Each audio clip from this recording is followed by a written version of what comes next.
ಮತ್ತು ಬೈರ್ಮಂಗಲ ಪಂಚಾಯಿತಿಗಳ 7,500 ಎಕರೆ ಟೌನ್ಶಿಪ್ ಮಾಡಲಿಕ್ಕೆ ಇವತ್ತು ಸರ್ಕಾರ ಹೊರಟಿದೆ. ಅದು ನಿಜವಾಗ್ಲೂ ಕೂಡ ಮಲೆನಾಡಿನ ಸ್ವರ್ಗ ಬಿಡದಿ. ಅಷ್ಟೊಂದು ಯಥೇಚ್ಛವಾದಂಥ ಮರಗಿಡಗಳು, ಹೈನುಗಾರಿಕೆ, ಅಡಿಕೆ, ತೆಂಗು, ನೇರಳೆ ಎಲ್ಲ ಉಪಕಸಬುಗಳು ಮಾಡ್ಕೊಂಡಿದ್ದಾರೆ.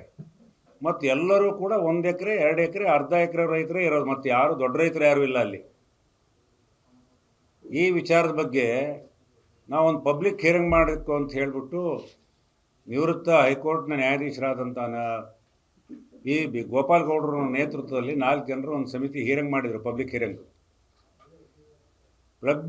ಹಿಯರಿಂಗ್ನಲ್ಲಿ ಅಲ್ಲಿಯ ಭಾಗದ 80 ಭಾಗ ರೈತರು ನಮ್ಮ ಒಪ್ಪಿಗೆ ಇಲ್ಲ ಅಂತ ಹೇಳಿದ್ದಾರೆ.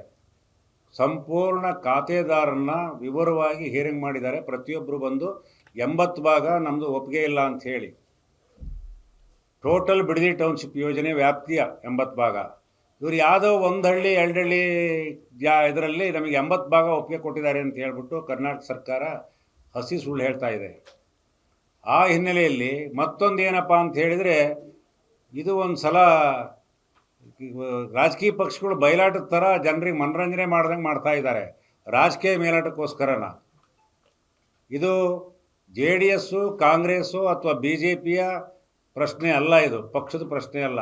ರೈತರ ಪ್ರಶ್ನೆ, ರೈತರ ಜೀವನದ ಪ್ರಶ್ನೆ, ಪರಿಸರದ ಪ್ರಶ್ನೆ, ರೈತರ ಹೊಟ್ಟೆಪಾಡಿನ ಪ್ರಶ್ನೆ. ಇದು ಎಲ್ಲದನ್ನೂ ಕೂಡ ಇವತ್ತು ಗಣನೆಗೆ ತಗೊಂಡು ಇವತ್ತು ನಿಜವಾದ ಹೋರಾಟ ಮೊದಲಿಂದನೂ ಪ್ರಾರಂಭ ಆಗಿದೆ. ಆದರೆ ಅವರೆಲ್ಲರೂ ಕೂಡ ಬೆಂಬಲ ಕೊಡ್ತೀವಿ ಅಂತ ಬಂದಾಗ ಬೇಡ ಅನ್ನೋಕ್ಕಾಗಲ್ಲ, ಬಂದಿದ್ದಾರೆ, ಹೋಗಿದ್ದಾರೆ. ನಿಜವಾದ ಹೋರಾಟ ಈಗ ರೈತರು ಮತ್ತು ಏನು ಅಲ್ಲಿಯ ಹೋರಾಟ ಸಮಿತಿಯವರು ಮತ್ತು ಸಂಯುಕ್ತ ಹೋರಾಟ ನಾವು ಪ್ರಾರಂಭ ಕೈಗೆತ್ಕೊಂಡು ಭಾಳ ದಿವಸ ಆಗಿದೆ.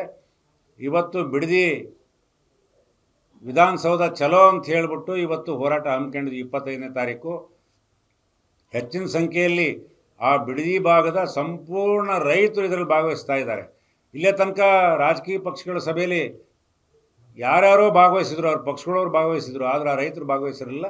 ಈಗ ಸಂಪೂರ್ಣ ಭಾಗವಹಿಸ್ತಾ ಇದ್ದಾರೆ. ಮುಖ್ಯಮಂತ್ರಿಗಳು ಒಂದು ಸಮಿತಿ ಅನೌನ್ಸ್ ಮಾಡ್ತೀವಿ ಅಂತ ಹೇಳಿದರು. ನಿವೃತ್ತ ನ್ಯಾಯಾಧೀಶರ ನೇತೃತ್ವದಲ್ಲಿ ಸಮಿತಿ ರಚನೆ ಮಾಡಿದ್ದೀವಿ ಅಂತ ಹೇಳಿಕೆ ಕೊಟ್ಟರು, ಆದರೆ ಸರ್ಕಾರಿ ಆದೇಶ ಹೊರಬಿದ್ದಿಲ್ಲ. ಅವರು ಸಮಿತಿ ನೇಮಕ ಮಾಡಬೇಕು. ಅವರು ಯಾರು ಜಮೀನು ಕೊಡಲ್ಲ ಅಂತವ್ರೋ ನಾವು ಅವ್ರು ತಗೊಳಲ್ಲ ಅಂತ ಹೇಳ್ತಾ ಇದ್ದಾರೆ. ನಿಜವಾಗಿ ಯಾರು ಕೊಡ್ತಾರೆ ಅಂತಕ್ಕಂಥದ್ದು ಅಧಿಕೃತವಾಗಿ ದಾಖಲೆ ಆಗಬೇಕು. ಆದ್ದರಿಂದ ಆ ಸಮಿತಿ ಮಾಡಬೇಕು ಅಂತ ಹೇಳಿ ಒತ್ತಾಯ ಮಾಡ್ತಾ ಇದ್ದೀವಿ. ಈ ಸಲ ವಿಧಾನಸೌಧ ಚಲೋ ಕಾರ್ಯಕ್ರಮದಲ್ಲಿ ಯಾವುದೇ ಕಾರಣಕ್ಕೂ ಕೂಡ ಟೌನ್ಶಿಪ್ ಮಾಡಬಾರ್ದು ಅಂತಲೂ ಕೂಡ ಒತ್ತಾಯ ಮಾಡ್ತಾ ಇದ್ದೀವಿ. ಆದ್ದರಿಂದ ಈ ಸಮಾವೇಶಕ್ಕೆ ಬರೀ ರೈತರಷ್ಟೇ ಅಲ್ಲ, ಅದಕ್ಕೆ ಸಂಬಂಧಪಟ್ಟಂಗೆ ರೈತರು, ಕಾರ್ಮಿಕರು, ಆದ್ದರಿಂದ ಜೀವನ ನಡೆಸ್ತಾ ಇರ್ತಕ್ಕಂಥವ್ರು, ಮತ್ತು ಊಟ ಮಾಡೋ ಅಂಥವ್ರು, ರೈತ ಬೆಳೆದಂಥ ಆಹಾರ ಪದಾರ್ಥಗಳನ್ನ ಯಾರ್ಯಾರು ಊಟ ಮಾಡ್ತಾರೆ ಅವರೆಲ್ಲರೂ ಕೂಡ ಏನು ನಾವು ಹೋರಾಟದಲ್ಲಿ ಭಾಗವಹಿಸಬೇಕು ಅಂಥೇಳಿ ತಮ್ಮ ಮೂಲಕ ವಿನಂತಿ ಮಾಡ್ತಾ ಇದೆ. ಅದು ಇದೆ, ನಾವು ರೈತರು ಯಾವುದೇ ಕೇಸ್ಗಳಿಗೆ ನಾವೇನು ಹೆದರೋರಲ್ಲ, ಬಗ್ಗೋರಲ್ಲ.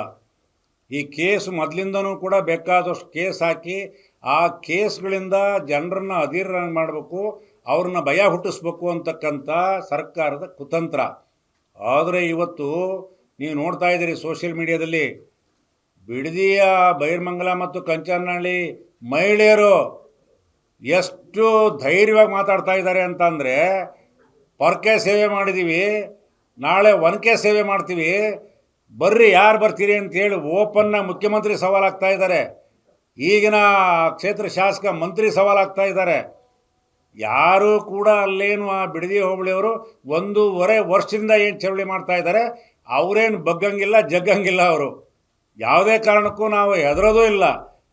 ನೋಡೋಣ ಎಷ್ಟು ಕೇಸ್ ಹಾಕ್ತಾರೋ ಹಾಕಲಿ, ಒಂದಲ್ಲ ಒಂದು ದಿವಸ ತಗೊಳ್ಳೇಬೇಕಾಗತ್ತೆ. ಅದು ಮುಂದೆ ಒತ್ತಾಯ ಮಾಡೋದು, ಅದನ್ನು ಒತ್ತಾಯ ಮಾಡ್ತೀವಿ. ಕೇಸು ತಗೊಳ್ಬೇಕು, ಯಾವುದೇ ಕಾರಣಕ್ಕೂ ಕೂಡ ನೇಮಕ ಮಾಡಬೇಕು. ಅವರೇ ಮುಖ್ಯಮಂತ್ರಿಗಳೇ ಅನೌನ್ಸ್ ಮಾಡಿದಾಗ ನೇಮಕ ಮಾಡಲಿ, ಆಯಿತು, ಅಧಿಕೃತವಾಗಿ ದಾಖಲೆ ಮಾಡಲಿ. ಇಲ್ಲೇ ತನಕ ಯಾಕೆ ಮಾತಾಡಲಿಲ್ಲ? ಇಲ್ಲೇ ತನಕ ಅವ್ರಿಗೆ ಯಾರು ಕೊಡ್ತೀವಿ ಅನ್ನೋರು 10 ಜನ ಕೂರ್ಸ್ಕೊಂಡು ಮಾತಾಡಿದರೆ ಹೊರತು ಕೊಡಲ್ಲ ಅನ್ನೋರನ್ನ ಯಾಕೆ ಮೀಟಿಂಗ್ ಕರೀಲಿಲ್ಲ? ಅವ್ರ ಜೊತೆ ಯಾಕೆ ಸಂವಾದ ಏರ್ಪಡಿಸಲಿಲ್ಲ? ಅವರು ಎಲ್ಲ ತನಕ ಯಾಕೆ ಮಾತಾಡಲಿಲ್ಲ? ಈಗಲಾರು ಕೂಡ ಏನು ಸಮಿತಿ ಇದೆ, ಸಮಿತಿ ಮುಂದಾರು ಕೂಡ ದಾಖಲೆ ಮಾಡೋಕ್ಕೆ ರೈತರ ಅಭಿಪ್ರಾಯ ದಾಖಲೆ ಮಾಡೋಕ್ಕೆ ಅವಕಾಶ ಮಾಡಿಕೊಡ್ಲಿ, ಸಮಿತಿ ಬೇಗ ಮಾಡಿ ಅಂತ ಒತ್ತಾಯ ಮಾಡ್ತೀವಿ. ಒಂದನೇದು. ಎರಡನೇದು ಯಾವುದೇ ಕಾರಣಕ್ಕೂ ಮಾಡಬಾರ್ದು.